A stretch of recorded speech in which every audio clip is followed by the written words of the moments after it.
waragonzwe yamanuka yabaye ntago amakosa yari ayawe nari mfite kubikora uzi gute izina ryanjye nzaho utuye nzi icyo ukora ngo ubeho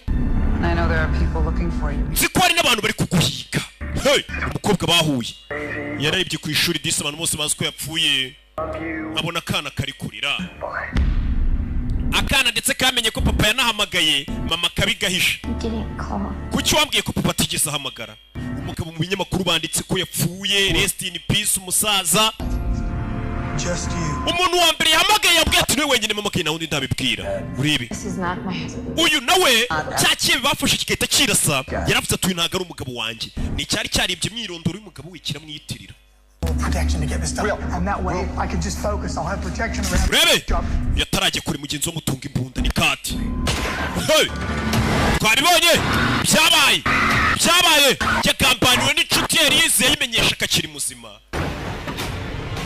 Inshuti ye nuko byagenze yasigaye mu nzira. Sibyo? Naho yasigaye. Gusa ajya kugenda yafashe telefone ye. Telefone buriya y'umuntu ibirimo ibintu byinshi katururi tangire hano kana kari gucuranga piano ni kakana kiba kita Ana abye nabo nabagome mwana yitwa Ana twikohereze filime kari gucuranga izagahinda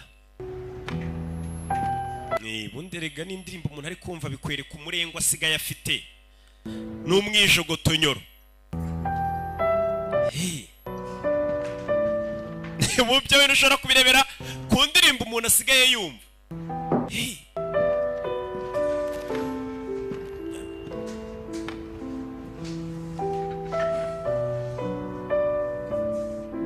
Jano kana karakariye mama shaho basi wagerageje gucuranga ibindi bintu mwana wanjye basi mu rugo tube dufite ibintu byiza mwana ari gucuranga indirimbo z'agahinda kirano rwakumanze mukecuru cyo kureba rebe uyu ni madamu wa Will Scott nabafasha Scott, we're with the bureau. Madam Scott duturutse muri FBI umugabo afite tatuwaje Will Scott is your husband? Harya Will Scott si umugabo wawe? My ex-husband. Yahoze ari umugabo wanjye bari baratandukanye. Attempted to make contact with you recently. Mu minsi ishize yaberigeza guhamagarara. Kuki? Dead. Yarapfuye ariko. He passed away a few days ago. Hashize iminsi mike apfuye. Mwakabaye mubizi. Ibaze n'abakuru FBI. I haven't noticed anything. Ese nta kintu kidasanzwe waba umaze iminsi ubona ugakeka. Ushaka kuvuga iki? You don't know, tried to get in touch with you. Ese umugabo ntabwo yigeze agerageza kukuvugisha? Cyangwa undi muntu wakuvugisha nyuma y'uko umugabo wapfuye? Why? Kubera iki ariko? Happened? Hari cyabaye? There's nothing for you to worry about, ma'am.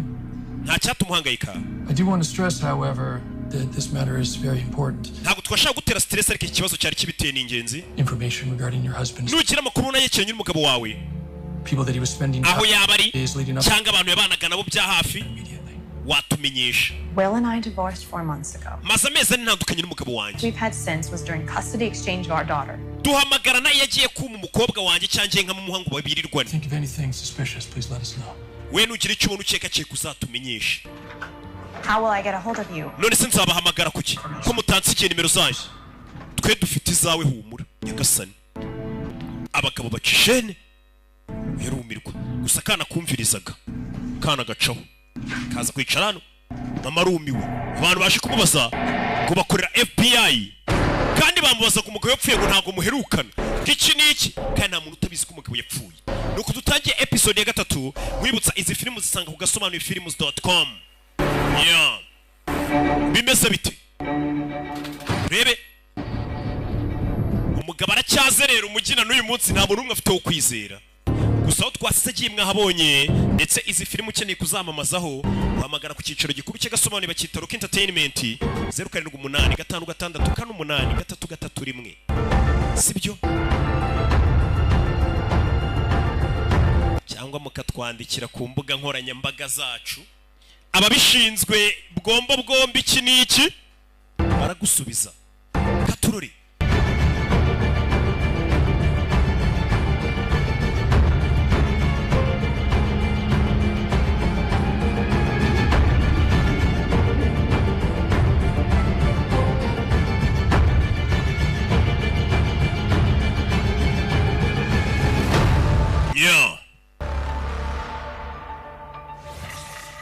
dutangiye bakitse Saifa.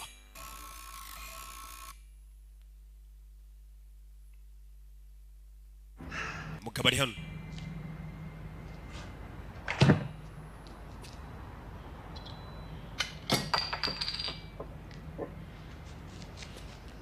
Rebe. Fata dunia yo tuceceke. Mind. Nishimiye ko ndi ibitekerezo yamugarukiye. To be honest with you, I didn't really have a choice. Mubwishe kuri namahitamo nari mfite. I didn't come back because I trust you. Ntabwo ngarutse hano kuko nkwizera. I'm here because you're the only one left. Ahubwo ndi hano kuko ari wenyine usigaye. Got you. All right. Sawa. I'm listening. None ndakumva. What do you want to know? Urashaka kumenya iki? Wa mukobwa. Tell me everything. Kira buri kimwe.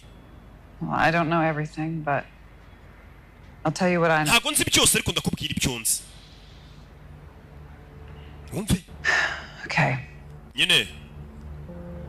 I've been after this document for a while. Iyo document bamaze igihe kinini nyibaza. Who are they? Ese ni bande? They want. Barashaka icyo abayibazaga.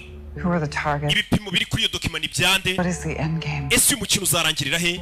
And these people that are listed on Abantu bari kuri iyo document implicated in this whole scheme? ese Or bose bari muri iki kibazo cyangwa nabo kwicwa cyane bo bazica? what have they done to be solved? Ese bari kuri iyo liste bakoze iki barabashakira iki? Gusa ikiruta byose Who are the people behind all? abari inyuma yabyo byose noneho ni bandi. That sounds like a lot of questions. Njye ndumva mbaje ibibazo byinshi kuri njye. What about answers? You have any? Ese hari igisubizo na kimwe ufite? I'm working on Ndi it. kubikoraho. Yayisomera kuri dunia yote. Thought that I was getting close to solving a part of this mystery. You suddenly showed up. Ubwo numvaga ngiye gukemura ibintu byose nagiye kubona mbona nawe uraje. Nothing's been the same since. Ibintu bihita byivanga ntabyo ngiye kumira kimwe. Hell. So how did you find me? Wamenye gutahonde? I was following a lead and Hari umuntu nari nkurikiye nawe nsanga wagezeyo. Where? Hehe. Philip Washington. Nari nkurikiye utwa Philip Washington. Well? Uramwibuka? I was there. Nari mpari. It was me who called the police. Ninjye wamagaye polisi. You were supposedly dead. Ubwo bashakaga kupfa. I am dead. Narapfuye ariko n'ubundi. Did you happen to get a glimpse of them? Abane igishinge warabonye se wa munsi mutera igishinge umukobwa yari ahari. By the time I got there, Ubwo nageraga Your body. umurambo wawe bari bari kuwupakira mu modoka we're bawutwara. gone before I could make out the license plate. Bagiye ntarafata na plaque zabo. No clues, no. Bivuze ngo nta kimenyetso ufite nta makuru na make. Didn't even get a glimpse of them. Nta nubwo wababonye. Mukobwa. How'd you first discover the list? Iyo list ubundi wayibonye ute? Rwa rupapuro rurimo code. It wasn't me. Ntabwo ari njye waruvumbuye. Who was it? Ninde se? My father. Papa wanjye niwe waruvumbuye. Uyasoma kuri dunia yote uko ibibazo byiyongera.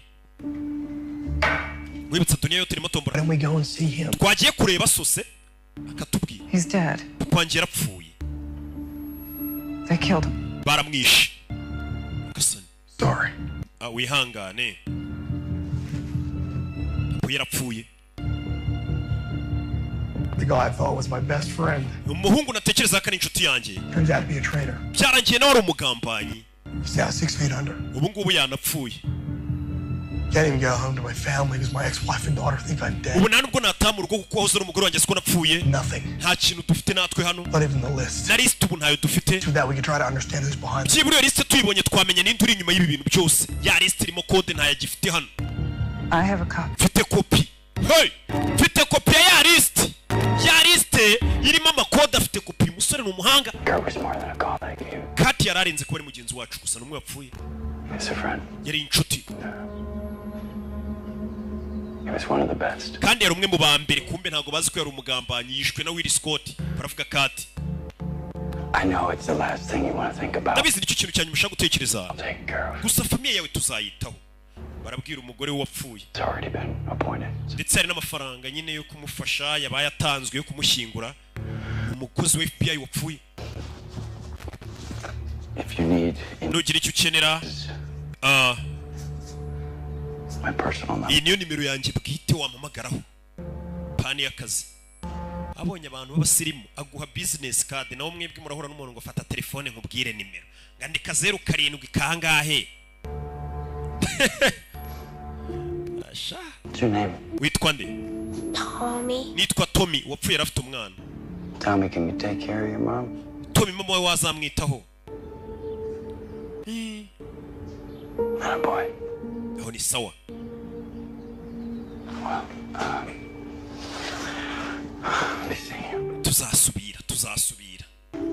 umuntu ahaguruka agenda mwe umuntu ajya guhaguruka ugafata ibitoki ukabikaraga ukayamya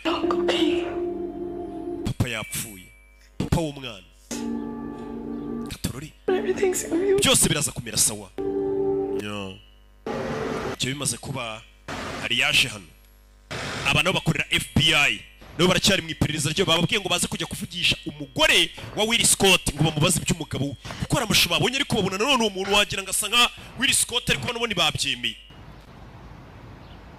Let's go. Ino tugende. What's wrong? Kibazo ki? What's wrong? Kibazo ki? You know what's wrong. Ikibazo urakizi. What are we even doing here? Bundi turakurikirana. We're here because our superiors wanted us to follow up. Turi hano kuko abayobozi bacu batubwiye ngo tuhaze afande abo yabwiye ngo mugende mubaze madamu wa Will Scott nimba nta makuru y'umugabo kandi umugabo yarapfuye. Who's still in mourning? Tugiye kubaza umugore ukiri mugenda ko umugabo wapfuye. News from her recently deceased. Tumubaze ngese umugabo muraherukana kandi tubizi neza ko amaze iminsi apfuye. Urumva gushinyagura kurenza uko ari ukuye. Vayo tugende. Fande yavuze. Let's go. Tugende. Fande nimba avuze umugabo yavuze. Hari amashusho Fande yabonye bona nubwo atabonaga neza harimo ikintu cy'igihu n'iki. Vayo. Hakunino. Uyu nawe afitanye ikibazo n'umwana bafitanye beef. Kana karakariye mama. Nibiri cyubyiri.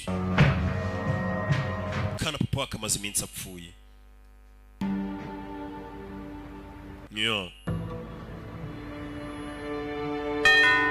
Umugore afite umunzani mu nzu yewe muri kubona inyuma we.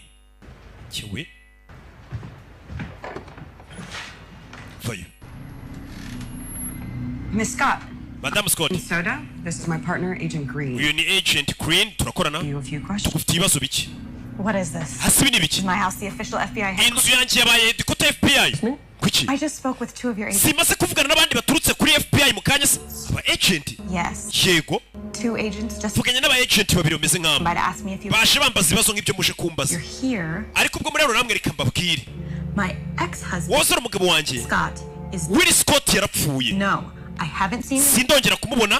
Ntabwo nteka ko nzongera kumubona vuba. Unless the FBI believes in ghosts. Kereka nimba FBI yizerera mu mizimu. Sasa FBI yarishe kucyekeranya ivuga ati umugabo wawe uramuheruka basanze ari nabandi baje kumubaza bataza bari. So this was your father's copy? Bivuze ngo niyo yo kopi ya papa wawe. Uyu mukobwa yari afite kopi. But I always saw it as his death certificate. Ati igipapuro buri gihe nyibona nk'ari cyo cyatumye papa wanjye apfa. Cya gipapuro kirimo amakode. Deciphering is my job, and this Giye gukuramo kode no gusobanura ibintu nk'ibi niko kazi kanjye. is my entire. Ariko sindabona akazi gakomeye muri kariyeri yanjye yose nkaka. Bari kwinywera dunia yote. Complicated. None se niki kiri gutuma bigorana? Okay. Reba. This. Ibanu, urebe. Each individual line Buri muntu wese corresponds with someone's name, uri mano biba bihura n'izina ry'undi muntu. but for each line I need to come up with a different method of deciphering. Ndetse buri murongo wose ngezeho mba ngomba kuzana indi metode nshyashya yo gukuramo iyo kode. And I'm not even sure these are names. Nta nubwo mbanzi neza nimba ari amazina y'abantu. These are Nta nubwo mbanzi bino nimba ari amatariki bazapfiraho. so Nta nubwo biri ku murongo umwe. is no usable or Ubwije kuri pattern. bino bintu biravanze. How did you crack the first 3 names? Amazina ya mbere so yamenye ute? Atatu. Well, for each line, Kuri buri murongo I have to try dozens of equations, nageragezaga equation nyinshi cyane nka 12 individual code, separately. ndetse na kode yo ku ruhande nkabishakira equation mu buryo butandukanye biragoye. Sorry. Help you if I was even remotely good. Nakagufashije iyo mva kuba ndi umuhanga mu mibare. What is your line of work? None se ukora iki? I'm an interior designer. Kiye nkora ndi interior design. Wanna be? Interior design nibyo akoramo. Designinga mu mazu iki ni cyane bakatsa. Ajon. What's up? Bimeze bite? Sir, are you certain that there are no other departments besides Ese na iri department iri kuri kino kirego cyacu? I'm sure. Ndabizi ntayo. Is it CIA? CIA. CIA has other things to worry about. CIA ifite ibindi bintu ihangayikiye. NSA? NSA. We are the only ones on this. Nitwe twenyine turi kuri iki kirego FBI. And 2 unknown agents landing at Wilson. None gute aba agent tutazi bagiye ku muryango wa Madam Scott bagiye kumubaza amakuru y'umugabo we. To a T. Sir, they asked her if she'd seen Will Scott. bari bagiye kubaza niba aheruka kubona umugabo we Them that he was dead. yikangamo You get descriptions? bababwiye abo bantu ko bameze Matches nearly half our staff. batubwiye ko bameze twumva si Stood out was one of the two detectives had a star tattoo. ngo gusaba agent babiri bagiye kumureba bari bafite inyenyeri tatuwaje y'inyenyeri ku kaboko bya bishushanyo Looking at a fifth column or our first direct contact with who's ever responsible for this list.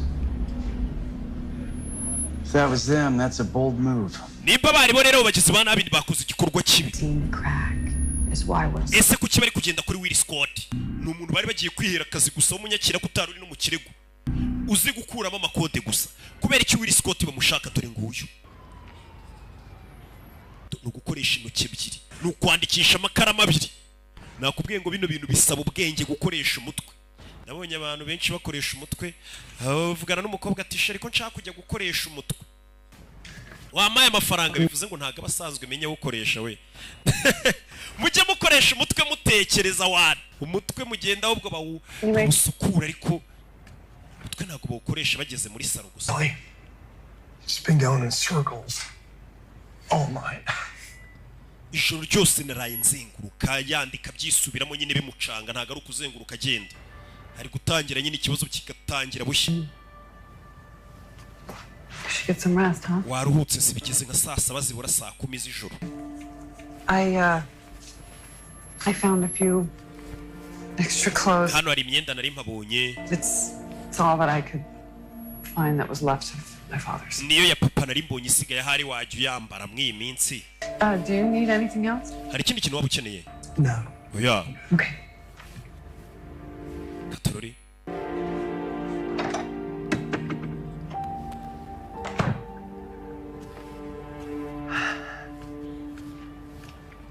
ya Good night. uramuke Good night.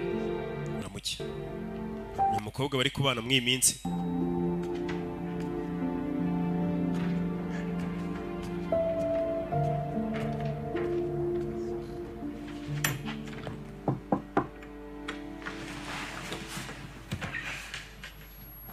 Can I come in? ninjire akana karakariye mama Is everything all right? mbese neza mwana wanjye arabaza akana karababaye baby Leave me alone. wanitse njyenyine You can't stay mad at me forever, you know.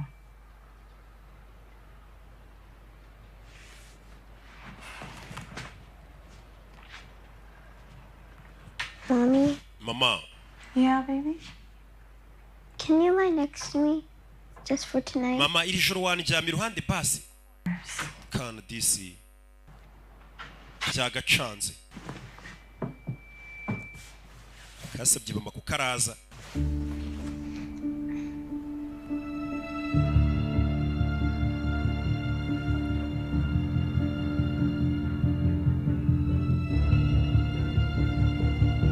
muri iryo joro nawe yaraye hano mu ntebe rebe filime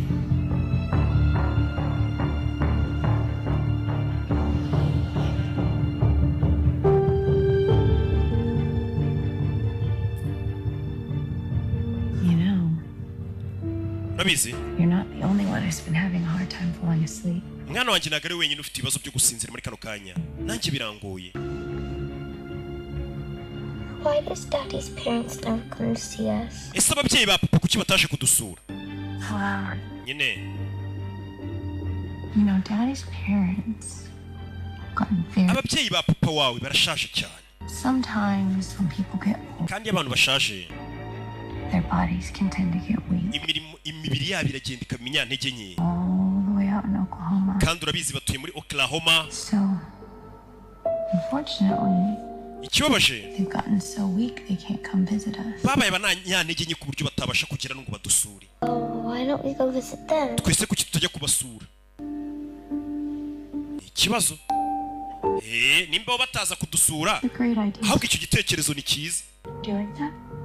uyu yafashe ya telefone sasa ni ya telefone yakuye kuri wa mugabo wapfuye Sure. ni kati yari umugambanyi yakoranaga n'abagambanyi ndetse yari agiye kumujyana wa wundi wari inshuti ye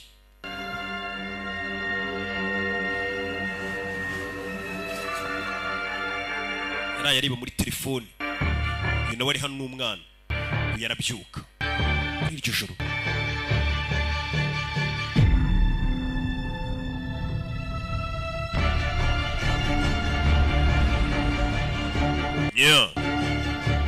Zani iyi telefone areba ahantu yayihisha, aza korakora hano ni telefone ashaka kureba ahantu yayihisha. Iyi telefone yayambuye umugabo wavuganaga n'abamutumye uyu. Telefone ndayitsimba.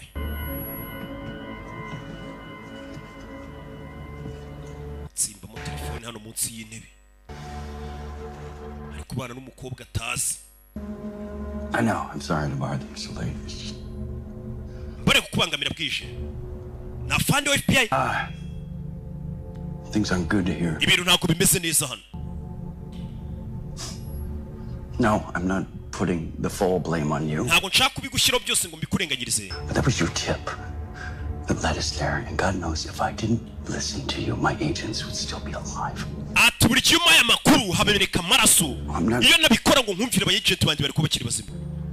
I want you to know what's going on. Ndashaka kumenya n'ibiki bijya mbere hano. People are asking questions, and I could get in a lot of trouble. Mbere yuko nisanga mu bindi bibazo. To know if maybe there's something you're hiding from me. Ndashaka kumenya niba nta kintu uri kumisha. Uyu nafande wa FBI sinzi nitari guhamagara. Ninde? No. Oya. Listen, calm down. Bantu nyumva ariko tuzi.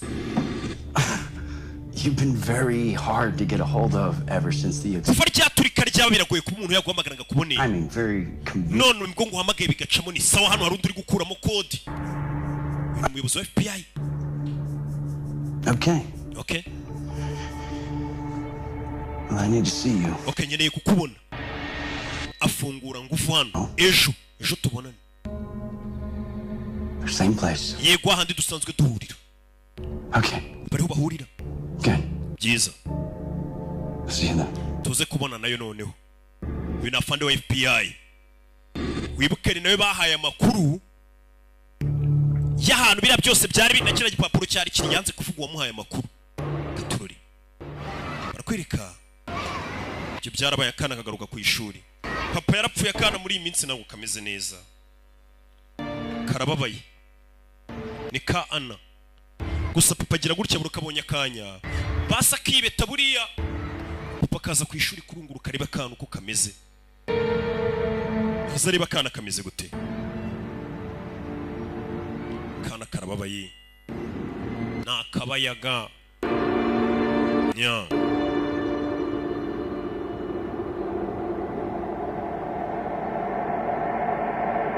Kana guhindukira gutya papa.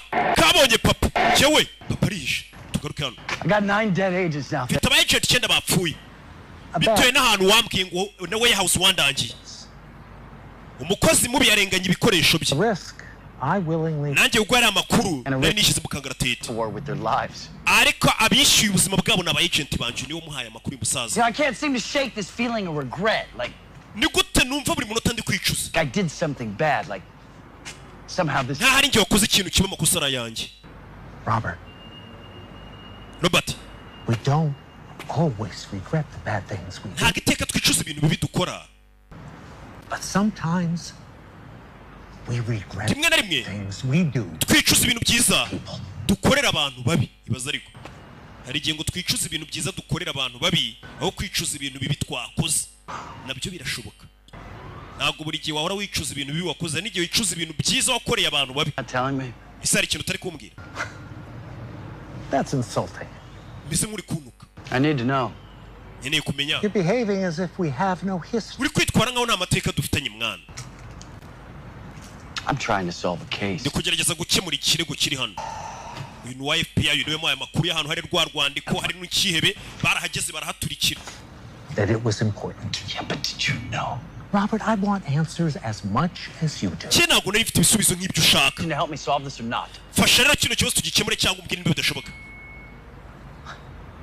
Desperation is. Guta umutwe ntabwo bikubereye. Like, just answer my question. Listen to me. Nyumva ariko nyumva. You have brought nothing to the table. Ubundi we nta n'ikintu wanzaniye. Usibye kuba waraje kunsaba faveri. I give you a tip. Nagwaye amakuru. Want answers. Kubera ibyo bisubizo nari mfite. Nanjye ndashakaga ibisubizo. Nyuma y'amakuru ahantu kira kibiri kiragebe cyari kiri nari amadokima. Just Do your job. rero ugenda ukora akazi kawe.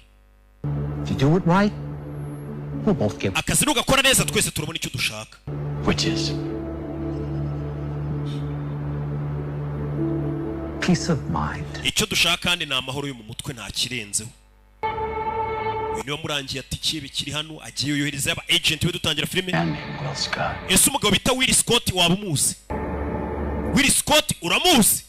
Niyo magambo yamubajije. Uriya mugabo bari bagiye guha akazi ko gukuramo kode. Match. The marking on the victim's prosthesis corresponds with your hospital. Your Sasa cya kibe bakibonyemo ko cyari gifite insimburangingo bagicometsemo. Ati twasanze uwo mugabo ari hano yafuriwe mwatwereka amadosiye ye bakamenya imyirondoro y'icyo kibe. Kuko imyirondoro cyagenderago n'indi muntu cyari cyaribye. Ariko seriyo namba bagisanzemo yari iri kuri ya nsimburangingo mu mubiri igaragaza ko cyavuga muri bitaro. But that's not the issue. Ikibazo rero ntabwo ari icyo. Somehow we lost the file and I have Amadosiye y'uwo murwayi twarayabuze ntituzi aho yagiye. over the place. Ariho imyirondoro y'icyo kigabo. How is that possible? Bishoboka bite? I don't have the answer to that. Nta gisubizo mfite cy'icyo kibazo madam. I'm a surgeon, Genda umubaze. not a records keeper. Ntago ndubika amadosiye. Ntago ari records keeper. Failure to you. Ni surgeon. None se uyu muntu uramwibuka? Mwerekana icya kigabo. Sasu mu bitaro. Hey, jya hasi. Bitaro yaje kubazamo amakuru n'amadosiye. Ya cya kihebe kivurijemo. Bamenye amazina yacyo. Kimwe twatangiye kirasa. Mujye hasi. None baramenya imyirondoro yacu. Akiri mu bitaro yumvishe amasasu. Ibitaro hamagara 911. Yo nimero ya polisi. Gatururi. Baby. Hey. Uyu ni Riz. Kasani. Uraza kumera sawa uyu murasiye kwa muganga. Komeza imbere. Numva uri dore urashe uyarakurikira urashe mu bitaro. Acho. Hey. Bisa nkaho bano bantu babakurikirana. Wari ugiye kubaza amakuru y'ikihebe. Ibibaye ku bitaro murabibonye naho habaye kurasana. Ari amadosiye cyase kira gipapuro twabonye cyanditse mu makode menya ibiri hatari byiza na gato. Katururi. Where's the doctor? Muganga ari hehe? Where's Dr. Cody? Muganga Koti ari hehe? Wa muganga yari kuvugisha umwirabura. Umwe ufite amakuru avuga gato umuntu. The doctor? Muganga uramubonyera? Nyagasani muganga yisaburirwa irengero nawe. Bisa nko bano bagizi ba nabi cyase babiri inyuma kubamenya kizira. Katururi. Hey.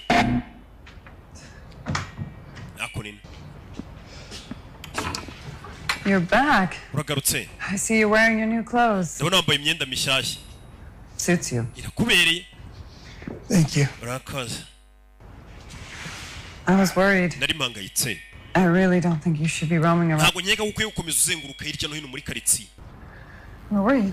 Wari uri hehe? Said get out, get some air. Nari ngiye gufata akayaga. Dropped into my daughter's school. Nca no ku ishuri ry'umukobwa wanjye. You have a daughter? Ufite umukobwa?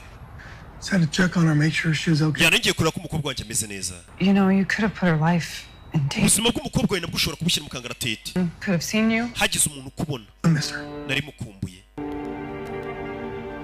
And she's everything. Kandi umukobwa wanjye ni buri kimwe. Without her, this...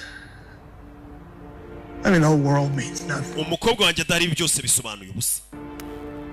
She's my little angel. Ni marayika wanjye muto. I mean, she's tough, but she has a heart of gold, Mwana wanjye arakomeye afite umutima wa zahabu. like I've never seen in another person before. Nigeze mbona n'undi muntu uwo ari we wese. She's the only thing keeping me going. Ndetse umwana wanjye niwe ukomeje kumbeshaho. Aravuga umukobwa we. Nyaw. Yakuza abamani. Hako nino. Yaje hano. The prosthesis we found in Alex Mays' upper right shoulder turns out to be a dead end. Ya nsimburangingo twasanze muri mugabo. Him and orthopedic. Byabaye nk'ari ryo herezo menya nta yandi makuru ye tuzongera kubona. We provided them. Sounds like someone made sure the records of Alex Mays' surgery were erased before we could track him. Bisa nkaho uriya mugizi wa nabi yabanje gusibanganya ibimenyetso by'uwo mugabo Alex Mays mbere yuko tuhagera. Alex Mays yimyiri ku kira kiye bakitaga ariko nayo ni imyirondoro cyari cyaribye. He's a good man.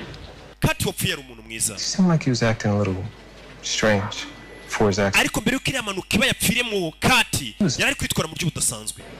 started keeping to himself. bisa nkaho ari ikintu cyari kiri kumurangaza cyangwa kumubangamira akabyihererana. That was bullshit. I guess. Kurt was never an introvert. Kurt ntabwo yajyaga yihererana amakuru. Somebody scared him. bisa nkaho ari umuntu wamuteye ubwoba. Who verified the identity? ubundi tubanze tumenye Kurt ajya gupfa yarakurikiye Will Scott yanamugambaniye. Just be done with this shit. Done with it? Are you listening to yourself? bino tube tubyihoreye uri kwiyumva ariko ngo tube tubyihoreye. 9 agents have died. What? aba agent ikindi bapfiriye kuri iki kirego gusa. That has to be an all-time low for the bureau. ndetse bizahoraho igihe cyose icyo gihombo tugize muri iyi biro yacu. We've barely made any progress. noneho nta hantu turi kujya mbega ntaho bari kuva naho bari kujya kuri iki kirego ngo bavuge ngo wenda bari gusatira. I have lost some of my closest friends from this case. You don't tell me about it. Done with it. naburiye inshuti zanjye za hafi muri iki kirego ntumbwire ngo tukiveho. I agree with you. turemeranya ariko turemeranya. Reese, turi kumwe. oya umukobwa yarakaye. you think this isn't hard for me? urakeka njye ntabwo bingoye. Reese, those were my best buriya bose bapfuye nanjye bari inshuti zanjye. My family. bari bameze nka famiye. And you. kandi nawe. I care about you. erega nawe nkwitaho Liz. I want you to know I'm here. If you need anything. ndetse mba ngira ngo umenye ko mpari igihe cyose wagira icyo ukenera. nabakorana. Back to work. dusubire mu kazi. Have you seen Robert? Robert wamubonye? He was here earlier today. yari ari hano kare. ntabwo wamubonye? uyu kurebamo hano byabacanze. ntaho bari kujya ku kirego cyabo ngo bavuge ngo wenda aro bari gukeka, hari aho bari kugana wapi. ikirego gisa nk'icyabacanze cyahagarariye hamwe. ikirego cyabo cyose gisa nk'igishingiye ku gipapuro kirimo amakode. icyo gipapuro dore ngiki. uyakomeje gukuramo kode agerageza. We've been at this for hours. How about a dinner break? tumaze amasaha turi muri ibi twagiye kurya. oya. Scarlett, just give me something. You need it. Scarlett wagize icyuma. What I need to do is crack this code. reka ino kode mbanze nyikuremo. Suit yourself. Okay. I'm gonna order a pizza. Ngiye reka ntume pizza muri resitora bita Gift. nibo bagira pizza nziza hariya mu mujyi buriya. breakfast icyo kurya cya saa sita ibintu byose ubundi ni muri Gift. Million Scarletts in the United States. Without baje kubona izina ryitwa Scarlett kandi ba Scarlett ni nka miliyoni nyinshi cyane bitwa gutyo muri Amerika. baje kubona izina rimwe ryitwa Scarlett. Why don't you move on to the next one and jump around? uwo nguwo tumusimbuke rero. Because it's a person, Claire. weyu ni umuntu. Just jump around this. umuntu ntabwo bamusimbuka. How many names are on the list? ese iyo lisiti y'abantu bangana iki? ni lisiti y'abantu bazicwa. Well, if each line corresponds with a person, then 26 bashobora kuba ari abantu 26 are already dead. bane muri bari kuba bamaze gupfa. The list primarily consists of iyi lisiti iriho kiratini, pharaonic, ikirimi cyo kwa ba Farawo, Arabic, icyarabu cya kera, Chinese symbols, ibimenyetso by'abashinwa byose biriho. Here, these symbols, those are Mayan. iki kirimi ni icy'abamayani Celtic, to be precise. ndetse na Jakatel. and you know, ubizi ute? I studied Mayan architecture. If you're nize mayani architecture. counting these, bino mu bibara gute? umukobwa nabonyemo ibyazi. what numerical classifier are you using? mbwira numerical classifier muri gukoresha hano. Well, what? rebe it's flat. The list, it's flat. urabona iyi list ibisa nk'ibitambitse. uravuga iki? In the Celtic language, iyo uri kusoma ikirimi cy'aba Jakatan different numerical classifier when counting flat. ukoresha ibintu bitambitse mu rwego rwo kubara imibare yabo cy'imbere. kuko gatangira kumusobanurira.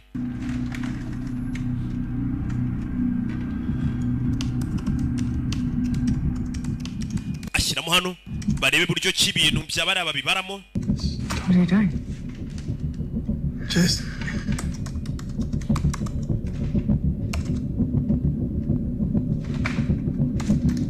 Okay. yandika hano W. W. komeza kureba.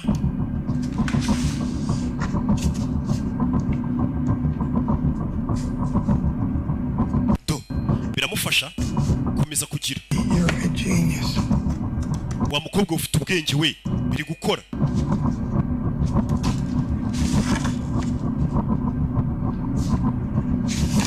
Watkins? Scarlett Watkins. Bingo. Okay, where do you leave Scarlett Watkins?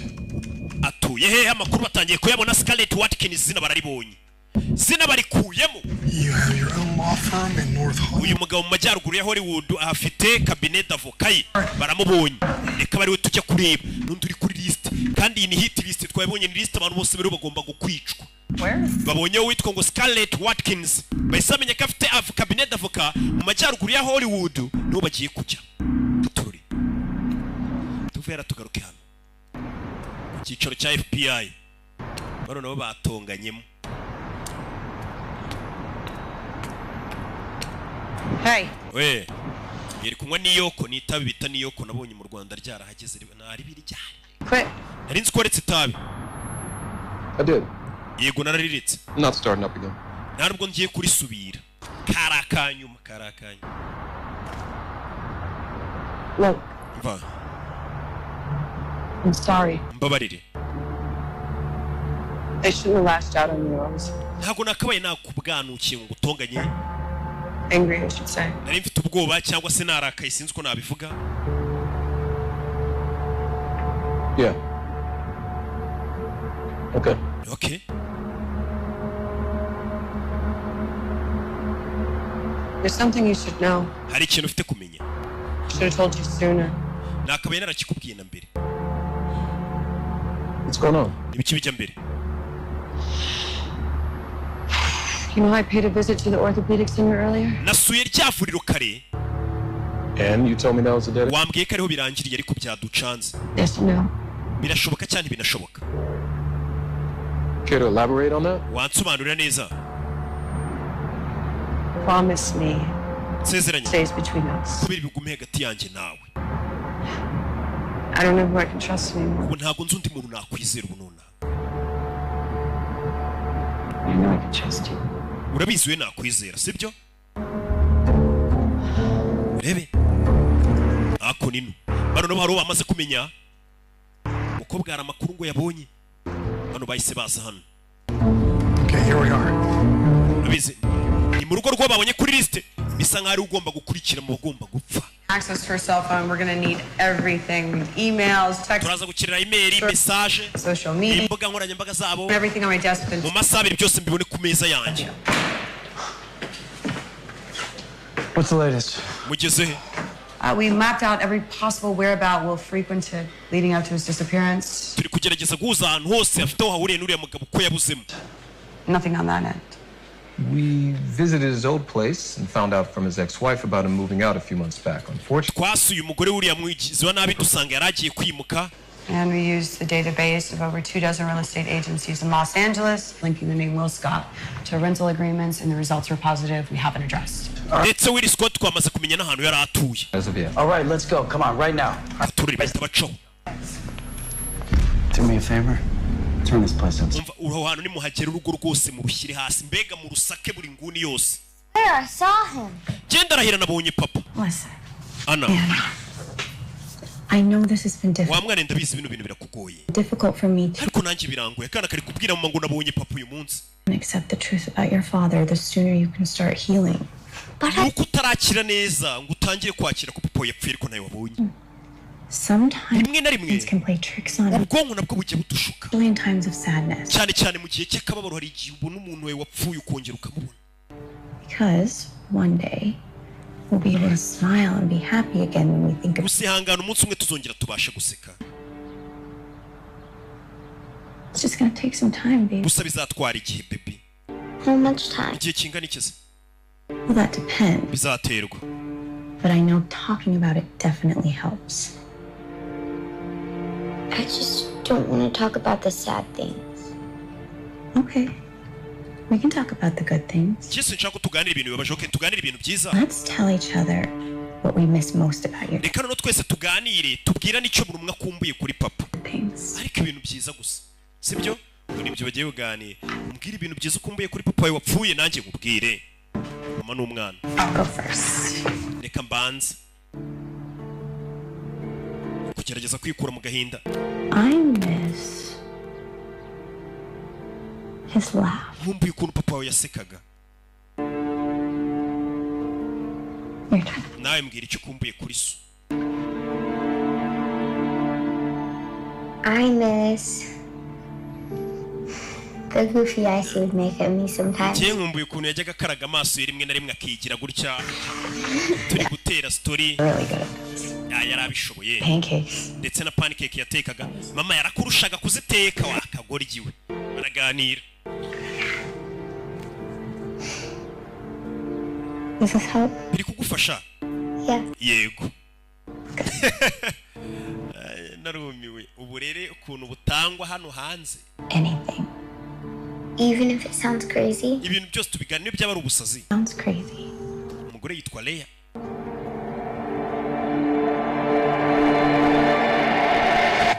Umugabo yaje hano.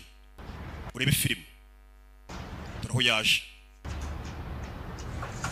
Mbere na mbere yaje mu rugo rwe. Your daughter, she's cute. Umukobwa we ni mwiza. Yabanje kuza mu rugo rwe. Kandi FBI yamaze kumenya urugo uyu mugabo yabagamo mbere.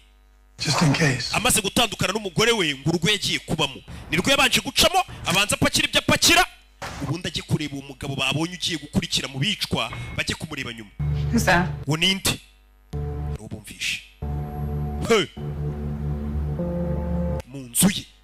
FBI yahamenye kandi bazi ko uyu mugabo yapfuye. Film bizi twagiye. FBI yavuze ati inzu ye baze bayicurike bamenye akantu ku kandi. Arabinjiye hano. Mu rugo rwe rwa Will Scott yatandukanye n'umugore yitaza kurubamo. Dore nguyu. That door's supposed to be locked. Uyu muryango wakagombye kuba ari ufunze. Something's up. Harimo ikibazo hano hantu. Harimo ikibazo. Dore umugabo ari gucika. Hey! Nta muntu umwe wo kwizera. We yagerageje guhamagara muri FBI w'inshuti ye yashatse kumwiyicira.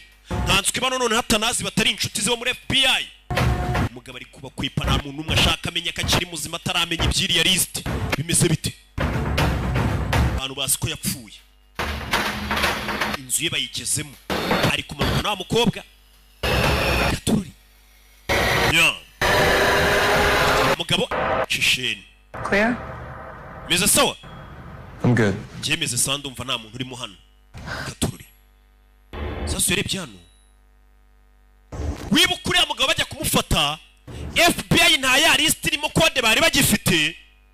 Umugabo yari yarayigiye arayifotora yose amakode bimanika ku gikuta cye. Dore ngo barabigwaho. It's up on the fridge. Iyi foto yari manitse kuri firigo. Dorerwa ya code ngo barongere bakayibona. Ya makode. Reba hakunino. Look at this. Reba hano. Reba hano. Barabibonye. FBI yari yabuze code ngo imenye naho ihera ikurikirana ikirego. Barasibonye code. Rwa rupapuro bongeye kurubona. Hey! I think we're back in business. Ndakeka tugarutse muri business. Byibura ubu ngubu babona aho bahera bagakurikirana ikirego ubwo babonye ya dokima. Iyi ni liste iriho abantu bose bagomba gupfa n'amatariki bazapfira. Hey! Bimeze bite? Abantu bahise bafotora babijyane kuri FBI barebe ko babikemura. Ndaje mu kanya. Zaburi 114 sura ya 15 144. Zaburi 144 ni katika kitabu cha Zaburi ni 144 murongo wa 15 ni mstari wa 15. Navuga ngo hahirwa ubwoko bumera buryo, hahirwa ubwoko bufite Uwitekaho Imana yabwo. Panasema heri watu wenye hali hiyo na heri watu wenye Bwana kuwa Mungu wao. Hahirwa ubwoko bumera buryo. Heri watu wenye hali hii. Hahirwa ubwoko bufite Uwitekaho Imana yabo. Na heri watu wenye Bwana kuwa Mungu wao. Tosha kuvuga umuntu uhiriwe.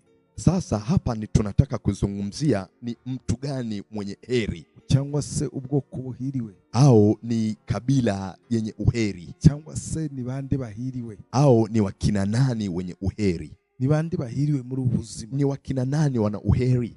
Rimwe na rimwe ujya vanga ngo bari barahiriwe. Unajua mara nyingi waga tunasema ukiwatizama watu unasema kweli wale kweli wana uheri. Ntago umuntu ahiriwe kubera imodoka agendera. Mtu hana uheri kwa kuwa anatembelea gari ya kifahari. Ntago umuntu ahiriwe kubera kazi runaka akora. Mtu hana uheri kutokana na kazi anayoifanya. Ntago umuntu ahiriwe kubera abana. Mtu hana uheri kutokana na uzao. Ntago umuntu ahiriwe kubera bya bidi byose uvuga. Mtu hana uheri kutokana na yale yote unayoyasema. Yego biriya ni byiza. Ukweli ni kwamba yale yote ni mazuri iyo ubifite ariko uhiriwe. Ukiwa navyo na ukiwa una uheri. tukubyumvikana Tunaelewana ushobora hapo? kuba ifite ariko udahiriwe. Unajua waweza kukamiliki hivyo vyote lakini ule uheri hauna. Niyo mpamvu Dawidi yarabisiguye neza. Ndio maana Dawidi alivisema vizuri kabisa. Ubwoko bumera buryo. Akasema heli kabila ilivyo hivyo. Hahirwa ubwoko bufite Uwitekaho Imana yabo. Na heri kabila yenye Bwana kama Mungu wao. Ubwoko bufiteho Uwiteka Imana yabo. Na kabila ina Mungu ina Bwana kama Mungu wao. Ubwo bwoko burahiriwe. Hiyo kabila kweli ina uheri. Abantu bafite Uwitekaho Imana akaba ari Imana. Watu wana Bwana kama Mungu wao. Abantu barahiriwe. Kweli hao watu wana uheri. Niba uzi ko Uwiteka ariwe Mana yao. Jamani, kama wewe kweli unajua kwamba Bwana ndiwe Mungu wako, urahiriwe. Wewe kabisa ninakutangazia una uheri. Urahiriwe. Wewe una uheri. Urahiriwe. Una uheri. Urahiriwe. Wewe una uheri. Nakubwiye ngo nimekwambia ibyo waba ufite byose mu buzima, chochote unachoweza kukimiliki maishani mwako, Uwiteka akaba atariwe Mana yao, na Bwana akawa siwe Mungu wako, ntabwo uhiriwe. Jamani, nakutangazia wewe uheri huna. Ntabwo uhiriwe. Nakwambia uheri huo huna. Ntabwo uhiriwe. Wewe huna uheri huo. Quartier nziza yose waba urimo, waweza ukaishi kwa mtaa mzuri, ubuzima bwose waba urimo, maisha yote ulionayo, ibyiza byose waba ufite, vizuri vyote unavyovimiliki, ariko urazi neza, lakini moyoni mwako unajua, ikintu uzi neza mutima, yani hilo unalijua moyoni mwako. Iki si ikintu ushobora umuntu uvuga ngo uriya muntu ngo Uwiteka sowe Imana. Hili si jambo waweza kulitizama kwa mtu na ukajua kwamba Bwana Mungu sio Mungu wake. Ni ikintu buri muntu wese azi cyo mu mutima we. Ni hilo ni siri ya moyoni.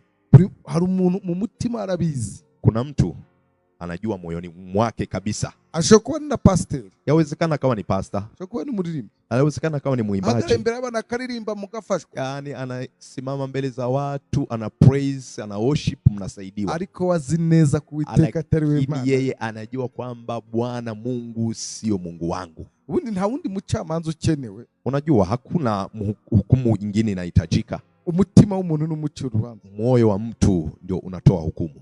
Ashobora rwose anazi ko muzi ko ari pastor. Anawezekana anajua kabisa wewe unamjua ni pastor. Ariko umutima ukamubwira neza kuiteka atariwe Imana. Lakini moyoni mwake kabisa moyo unamshuhudia Bwana sio Mungu wake. We arazi indi Mana yiwe. Yeye anajua Mungu wake. So mureba hanze, unapomtizama kwa nje, unaona ko bimeze neza. Unaona mambo ni safi tu. So icyo cyakubwira ni iki? Nataka kukwambia ni nini? Mu bintu byose ukora bya buri munsi, katika yote unayoyafanya kila siku, ube uri sure, yani uwe una uhakika kuwiteka ariwe Mana kwamba Bwana ndiwe Mungu wako.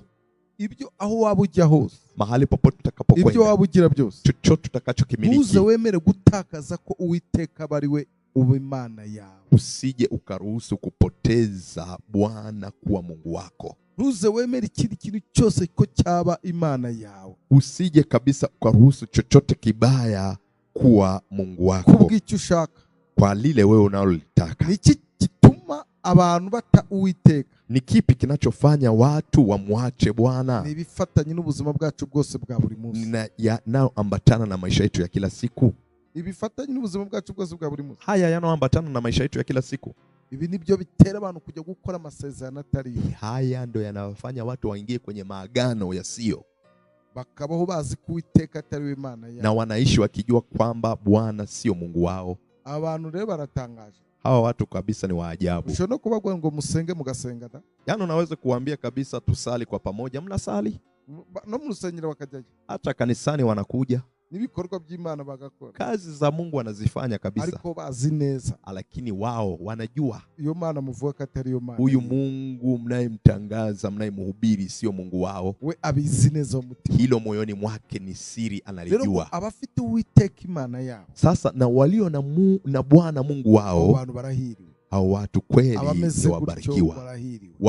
Walio na maisha namna hiyo ni wabarikiwa. Abantu barahiriwe. Hao ni wabarikiwa. Beshi bamaze kuva muri iyo nzira. Sasa wengi wameshatokana na njia hii. Na abategetsi, ni viongozi, ni watawala, aho baryamye, lakini mahali walipolala barazi neza icyo abaye. Wanajua mikataba na kilichotokea. Ni matajiri, ariko barazi neza icyo abaye. Wanajua walichokifanya. Bari mu miduga myiza, wanatembelea magari ya kifahari. Yani mtu namuona ni mbarikiwa, ariko azi neza umutima w'icyaha, lakini moyoni mwake anajua alichokifanya. So umutima wonyine, moyo wako pekee, nuzakwemeza ko Uwiteka ari Imana, huo ndio utakaye kushuhudia kwamba Bwana ndiwe Mungu wako. Nubu umeze utyo, kama wewe ulivyo hivi, urahiriwe. Wewe ujue ni mbarikiwa. Niba uri mu bwoko umeze gutyo, kama upo katika kabila ya namna hii, uri mu bwoko buhiriwe. Wewe upo katika kabila iliyobarikiwa. Imana iguhezagire cyane. Mungu akubariki mno. Imana iguhumugisha. Mungu akukilimie bahati zake. Karibu iri joro, karibu usiku wa leo muri Midnight Fire. Kwa Midnight Fire dutangira saa 6 z'ijoro za Nairobi. Tunaanza saa 6 usiku time ya Nairobi kugeza saa 8 mpaka saa 8 muri online altar. Ni kwenye huduma ya online altar. Kuri channel yacu, uwe unatufuatilia kwenye channel yetu Holy City TV Official. Holy City TV Official. Aho yandikishe na ujisajili. Ni byiza cyane, uzabugize neza. Ni vizuri utakuwa umefanya vyema. Yes, no kuri Facebook. Na kwenye page ya Facebook. So karibu ubane natwe muri rijoro. Karibu uwe pamoja nasi usiku wa leo, na Mungu akubariki. Imana iguhumugisha. Mungu akupe baraka zake. Sunday hii itakuwa ni Sunday ya mwisho wa mwezi. Karibu kwenye kusanyiko. Ni kusanyiko la uponyaji na kufunguliwa. Tunakupokea. Shalom, shalom. Shalom, shalom. Ibuka nimero ya telefoni. Kumbuka ile namba ya simu. Utanye 254 plus 254 743 742 Fata nanjye gusenga isengesho. Omba pamoja nami. Nukuri kugirwa neza n'imbabazi bizanyuma y'imisi yose nyiriho, nanjye nzamunzu Uwiteka ryose. Amen. Hakika wema na fadhili zitanifuata siku zote za maisha yangu, nami nitakaa nyumbani mwa Bwana milele. Uwiteka agumugisha kurinde. Bwana akubariki na kukulinda. Uwiteka kumurikishize amaso akugire neza. Bwana akuangazie nuru za uso wake na kukufadhili. Uwiteka neza guha amahoro. Bwana akuinulie uso wake na kukupa amani kwa jina la Yesu. Amen. Shalom, shalom.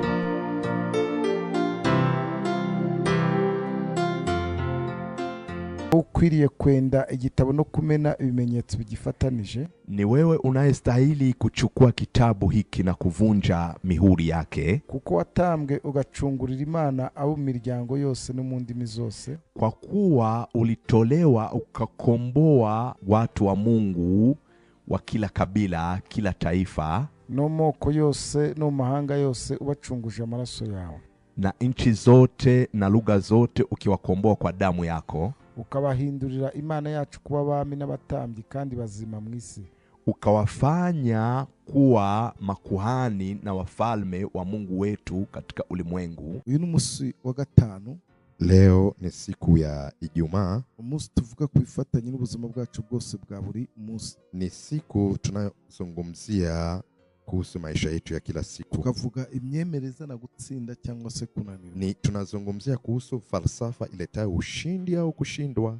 Imyemerere yawe ifite uruhare rukomeye ku buzima bwawe. Unajua wewe falsafa yako inahusika kabisa kwa kiasi kikubwa kwa maisha yako. Ibyo wemera. Wewe kile unachokiamini. Ibyo wemera mu buzima bwawe. Unachokiamini kwa maisha yako. Bishobora kugukiza cyangwa bikakwica. Vyaweza kukuponya au vikakuua. Ibyo wemera. Unachokiamini wewe. Zaburi 114 umurongo wa 15.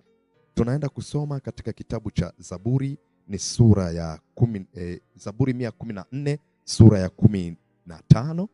144. Zaburi 144 ni katika kitabu cha Zaburi ni 144 umurongo wa 15. Ni mstari wa 15. Navuga ngo hahirwa ubwoko bumera buryo, hahirwa ubwoko bufite Uwitekaho Imana yabwo. Panasema heri watu wenye hali hiyo, na heri watu wenye Bwana kwa Mungu wao. Hahirwa ubwoko bumera buryo. Heri watu wenye hali hii, hahirwa ubwoko bufite Uwitekaho Imana yabo. Na heri watu wenye Bwana kwa Mungu wao. Tosha kuvuga umuntu uhiriwe. Sasa hapa ni tunataka kuzungumzia ni mtu gani mwenye heri, cyangwa se ubwoko buhiriwe, au ni kabila yenye uheri, cyangwa se ni bande bahiriwe, au ni wakina nani wenye uheri, ni bande bahiriwe muri ubuzima, ni wakina nani wana uheri. Rimwe na rimwe ujya vanga wao barahiriwe. Unajua mara nyingi waga tunasema, ukiwatizama watu unasema kweli wale wale kweli wana uheri. ntabwo umuntu ahiriwe kubera imodoka agenderamo. Mtu hana uheri kwa kuwa anatembelea gari ya kifahari. ntabwo umuntu ahiriwe kubera akazi runaka akora. Mtu hana uheri kutokana na kazi anayoifanya. ntabwo umuntu ahiriwe kubera abana. Mtu hana uheri kutokana na uzao. ntabwo umuntu ahiriwe kubera bya bindi byose uvuga. Mtu hana uheri kutokana na yale yote unayoyasema. Egome biriya ni byiza. Ukweli ni kwamba yale yote ni mazuri iyo ubifite ariko uhiriwe. Ukiwa navyo na ukiwa una uheri. Tukubyumvikana. Tunaelewana hapo. Usho kubifite ariko udahiriwe. Unajua waweza kukamiliki hivyo vyote lakini ule uheri hauna. Niyo mpamvu Dawidi arabisiguye neza. Ndio maana Dawidi alivisema vizuri kabisa. Ubwoko bumera buryo. Akasema heli kabila ilivyo hivyo. Hahirwa ubwoko bufite Uwitekaho Imana yabo. Na heri kabila yenye Bwana kama Mungu wao. Ubwoko bufiteho Uwiteka Imana yabo. Na kabila ina Mungu ina Bwana kama Mungu wao. Ubwo bwoko burahiriwe. Hiyo kabila kweli ina uheri. Abantu bafite Uwitekaho Imana akaba ari Imana. Watu wana Bwana kama Mungu wao. Abo bantu barahiriwe. Kweli hao watu wana uheri. Niba uzi ko Uwiteka ari we Mana yawe. Jamani, kama wewe kweli unajua kwamba Bwana ndiwe Mungu wako, urahiriwe. Wewe kabisa ninakutangazia una uheri. Urahiriwe. Wewe una uheri. Urahiriwe. Una uheri. Urahiriwe. Wewe una uheri. Nakubwiye ngo nimekuambia ibyo waba ufite byose mu buzima, chochote unachoweza kukimiliki maishani mwako, Uwiteka akaba atari we Mana yawe na Bwana akawa siwe Mungu wako, ntabwo uhiriwe. Jamani, nakutangazia wewe uheri huna. Ntabwo uhiriwe. Nakwambia uheri huo huna. Ntabwo uhiriwe. Wewe huna uheri huo. Quartier nziza yose waba urimo, waweza ukaishi kwa mtaa mzuri, ubuzima bwose waba urimo, maisha yote ulionayo, ibyiza byose waba ufite, vizuri vyote unavyovimiliki, ariko urazi neza, lakini moyoni mwako unajua, ikintu uzi neza mutima, yani hilo unalijua moyoni mwako. Iki si ikintu ushobora umuntu uvuga ngo uriya muntu ngo Uwiteka sowe Imana. Ili si jambo waweza kulitizama kwa mtu na ukajua kwamba Bwana Mungu sio Mungu wake. Ni ikintu buri muntu wese azi cyo mu mutima we. Ni hilo ni siri ya moyoni. Hari umuntu mu mutima arabizi. Kuna mtu anajua moyoni mwake kabisa. Ashobora kuba ni pastor. Yawezekana kama ni pastor. Ashobora kuba ni muririmbi. Yawezekana kama ni muimbaji. Hata mbele y'abana akaririmba mugafashwa. Yani anasimama mbele za watu, ana praise, ana worship, mnasaidiwa. Ariko wazi neza kuwiteka atari we Imana. Yeye anajua kwamba Bwana Mungu sio Mungu wangu. Ubundi nta wundi mucamanza ukenewe. Unajua hakuna hukumu nyingine inahitajika. Umutima w'umuntu n'umucyo urubanza. Moyo wa mtu ndio unatoa hukumu. Ashobora rwose anazi ko muzika ari pastor. Anawezekana anajua kabisa wewe unamjua ni pastor. Ariko umutima ukamubwira neza kuiteka atari we Imana. Lakini moyoni mwake kabisa moyo unamshuhudia Bwana sio Mungu wake. We arazi indi Mana yiwe. Yeye anajua Mungu wake. So mureba hanze, unapomtizama kwa nje, unaona ko bimeze neza. Unaona mambo ni safi tu. So icyo cyakubwira ni iki? Nataka kukwambia ni nini? Mu bintu byose ukora bya buri munsi, katika yote unayoyafanya kila siku, ube uri sure, yani uwe una uhakika Uwiteka ari we Mana kwamba Bwana ndiwe Mungu wako.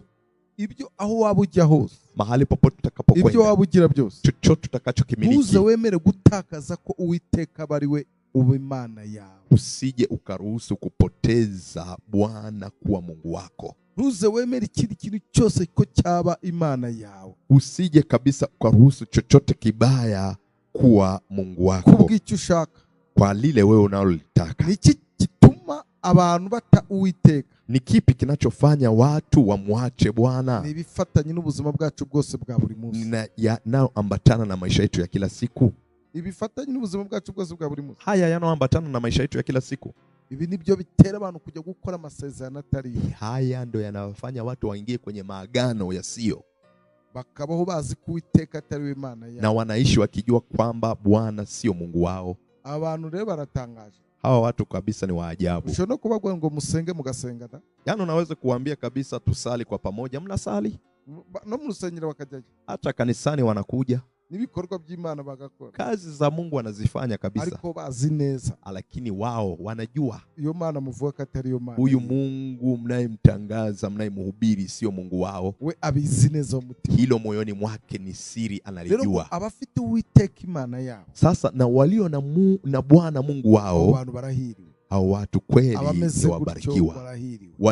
Walio na maisha namna hiyo ni wabarikiwa. Abo bantu barahiriwe. Hao ni wabarikiwa. Benshi bamaze kuva muri iyo nzira. Sasa wengi wameshatokana na njia hii. Na abategetsi, ni viongozi, ni watawala. Aho baryamye, lakini mahali walipolala barazi neza icyo babaye. Wanajua mikataba na kilichotokea. Ni matajiri, ariko barazi neza icyabaye. Wanajua walichokifanya. Bari mu mituga myiza. Wanatembelea magari ya kifahari. Yaani mtu namuona ni mbarikiwa, ariko azi neza umutima w'icyabaye. Lakini moyoni mwake anajua alichokifanya. So umutima wonyine, moyo wako pekee, nuzakwemeza kuiteka ari Imana. Huo ndio utakaye kushuhudia kwamba Bwana ndiwe Mungu wako. N'ubumeze utyo, kama wewe ulivyo hivi, urahiriwe. Wewe ujue ni mbarikiwa. Niba uri mu bwoko umeze gutyo, kama upo katika kabila ya namna hii, uri mu bwoko buhiriwe. Wewe upo katika kabila iliyobarikiwa. Imana iguhezagire cyane. Na Mungu akubariki mno. Imana iguhumugisha. Mungu akukilimie bahati zake. Karibu iri joro. Karibu usiku wa leo. Muri Midnight Fire. Kwa Midnight Fire. Dutangira saa 6 z'ijoro za Nairobi. Tunaanza saa 6 usiku time ya Nairobi. Kugeza saa 8. Mpaka saa 8. Muri online altar. Ni kwenye huduma ya online altar. Kuri channel yacu. Uwe unatufuatilia kwenye channel yetu Holy City TV Official. Holy City TV Official. Aho yandikishe na ujisajili. Ni byiza cyane uzabugize neza. Ni vizuri utakuwa umefanya vyema. Yes, no kuri Facebook. Na kwenye page ya Facebook. So karibu ubane natwe muri rijoro. Karibu uwe pamoja nasi usiku wa leo na Mungu akubariki. Imana iguhumugisha. Mungu akupe baraka zake. Sunday hii itakuwa ni Sunday ya mwisho wa mwezi. Karibu kwenye kusanyiko. Ni kusanyiko la uponyaji na kufunguliwa. Tunakupokea. Shalom, shalom. Shalom, shalom. Ibuka nimero ya telefoni. Kumbuka ile namba ya simu. Gutanyi 254 plus 254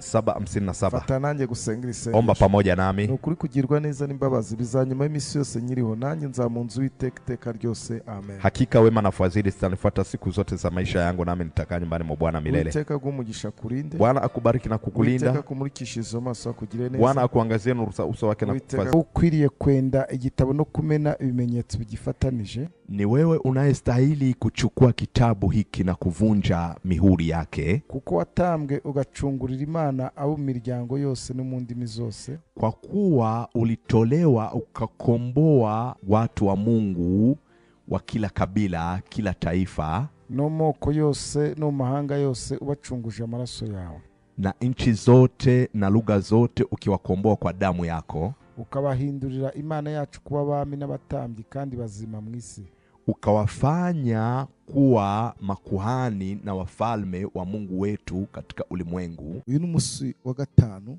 Leo ni siku ya Ijumaa. Umunsi tuvuga kuifatanya n'ubuzima bwacu bwose bwa buri munsi. Ni siku tunayozungumzia kuhusu maisha yetu ya kila siku. Tukavuga imyemereza na gutsinda cyangwa se kunanirwa. Ni tunazungumzia kuhusu falsafa iletayo ushindi au kushindwa.